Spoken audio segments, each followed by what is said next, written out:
سیدنا حمزہ رضی اللہ تعالیٰ عنہ اعلان نبوت کے دوسرے سال اسلام لائے۔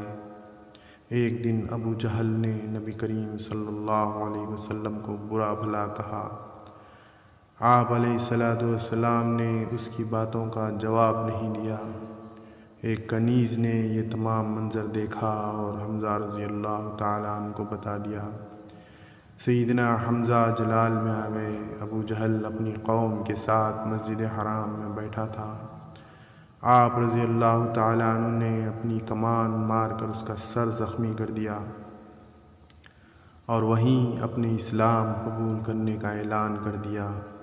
ابو جہل کا سر پھاڑنے اور جوش و غضب میں اپنے ایمان لانے کا اعلان کر کے جب آپ اپنے گھر پہنچے تو اپنے آپ کو مخاطب کرتے ہوئے کہا،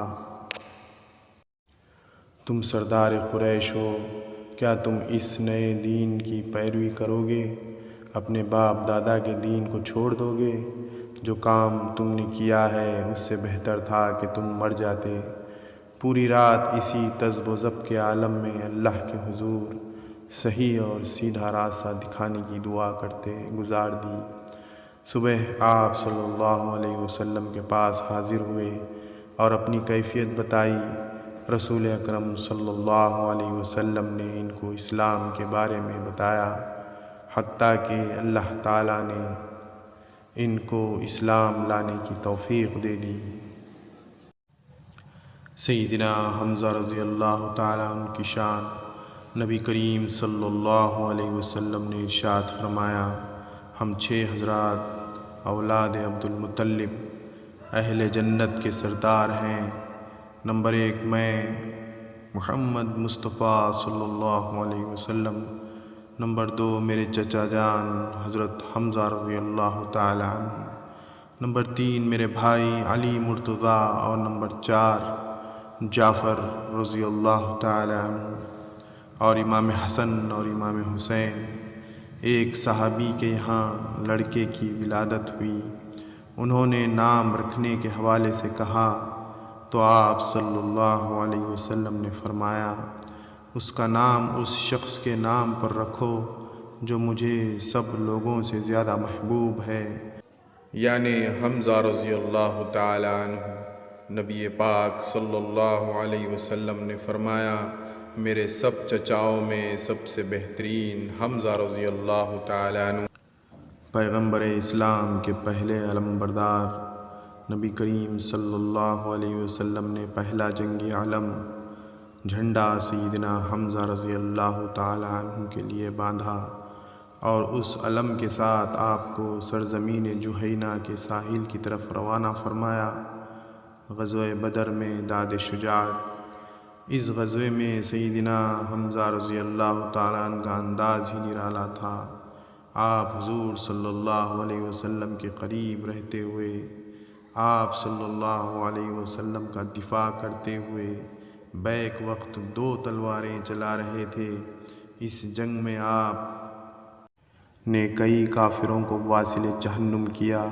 جنگ بدر میں سیدنا حمزہ رضی اللہ تعالیٰ عنہ کے جوش و جذبے کا عجیب عالم تھا۔ مشرکین پر حملے کرنے میں آپ اس قدر آگے بڑھ گئے کہ نبی کریم صلی اللہ علیہ وسلم کو تشویش ہوئی اور آپ نے سیدنا علی رضی اللہ تعالیٰ عنہ کو بھیج کر انہیں اپنے قریب بلا لیا۔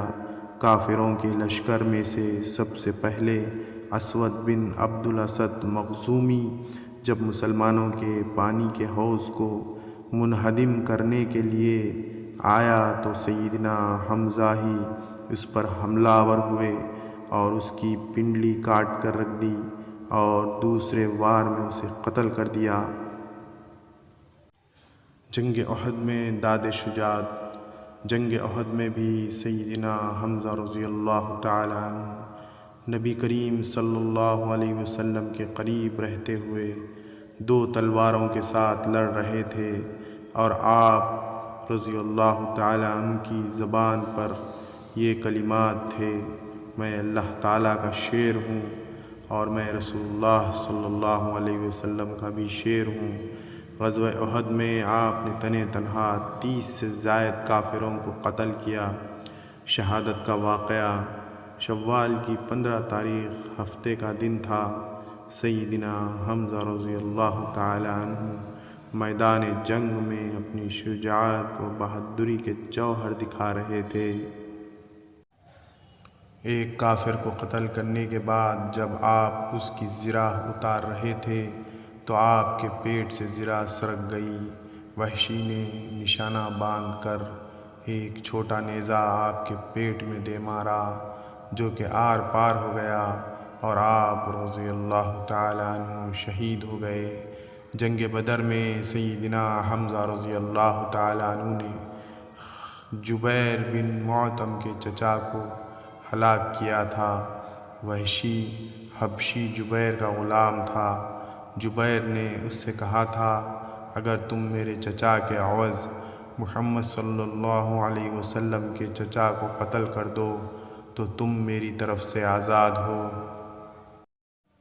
اسی لالچ میں وحشی حبشی نے سیدنا حمزہ رضی اللہ تعالی عنہ کو شہید کر دیا۔